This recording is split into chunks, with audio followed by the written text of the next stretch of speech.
Circle से related ये video का सेकंड पार्ट है। फर्स्ट पार्ट में हमने सर्किल से रिलेटेड जितने इसके बेसिक फैक्ट्स होते हैं जैसे radius, diameter, circumference, arc, card, इनके बारे में चर्चा की। सेकंड पार्ट में हम देखेंगे सरकमफेरेंस और डायमीटर, रेडियस के बीच में क्या रिलेशन है, यानी परिधि और व्यास में क्या संबंध है। तो सर्किल की परिधि और व्यास के बीच में एक रेशियो होता है 22/7, 22/7। ओके करो। यानी जब इसको हम कैलकुलेट करते हैं तो 3.14 आता है, जिसको हम एक लेटर पाई से डिनोट करते हैं।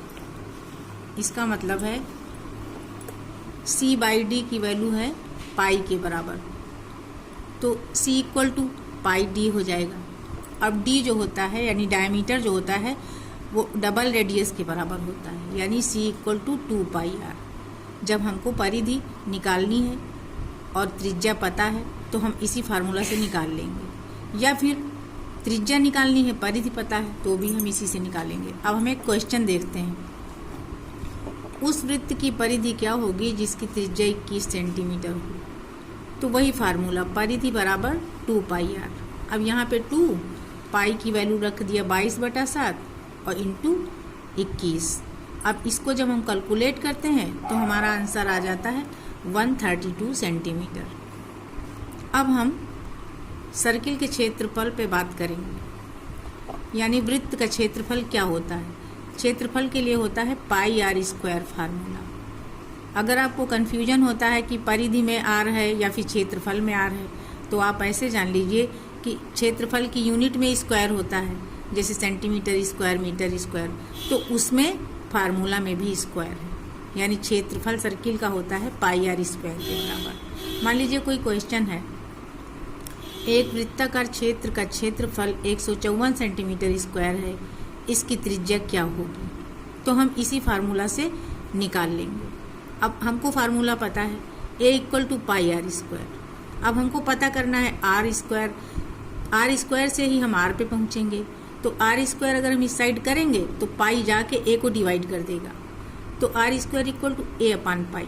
यहाँ पर हमने वैल्यू पुट कर दिया a की, और पाई की होती है 22/7, उसको भी रख दिया। सिंप्लीफाई किया तो आ गया 7 × 7। तो जब हम r निकालेंगे तो 7 × 7 में से एक 7 ले लेंगे, यानी रेडियस आ गई 7 सेंटीमीटर। अब हम एक ऐसे चतुर्भुज की बात करेंगे जो कि एक सर्किल के ऊपर बनता है, यानी उसके चारों जो शीर्ष होते हैं वो सर्किल की परिधि पर होते हैं। ABCD, इसके चारों शीर्ष जो हैं सर्किल की परिधि पे हैं। इस चतुर्भुज को हम कहेंगे चक्रीय चतुर्भुज। अब इसकी एक विशेषता होती है कि इसके जो आमने सामने के कोण होते हैं उनका सम होता है 180 डिग्री, यानी एंगल A + एंगल C कितना होगा 180 डिग्री। ऐसे ही एंगल B और D का सम 180 डिग्री होगा। अब इस पे बेस्ड क्वेश्चन होते हैं। मान लीजिए ABCD ये एक चक्रीय चतुर्भुज है। अब इसमें एक एंगल की वैल्यू दे दिया, एंगल D है 110 डिग्री। अब आपसे पूछ रहे हैं एंगल CBE, यानी ये बाहर वाला एंगल, इसकी वैल्यू कितना होगी। तो यहाँ पर देखिए एंगल D + एंगल B, ये अंदर वाला एंगल, ये वाला, इसका सम होगा 180 डिग्री, ये हमने लिख दिया है। अब इस पॉइंट पे अगर हम देखें तो इस पॉइंट पे जितने भी यहाँ इसके बीच में एंगल बनेंगे, यहाँ से यहाँ तक, वो भी 180 डिग्री होंगे, यानी एंगल B इंटरनल वाला और एंगल B आउटर वाला, इनका भी सम 180 होगा।